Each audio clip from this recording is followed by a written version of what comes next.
தாயாரு ஆமா ஆக்ரோஷக்காளி ஆமா ஆமா பேர் கொண்டவா எப்படி எப்படி எப்படி அவ கோபப்பட்டு இந்த புவிக்கு வரும்போது ஆமா அவளுடைய பாதம் இந்த புவியில பட்டா இந்த உலகமே அழிஞ்சிடும்னு சொல்லும் போது பார்த்த சிவபெருமான் உடனடியாக ஓடி அந்த கீழே விழுந்தாரு.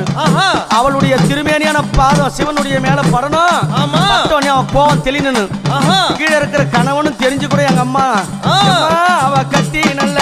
அம்மா கணவனைய அவ கட்டிய கட்டிய கணவனைய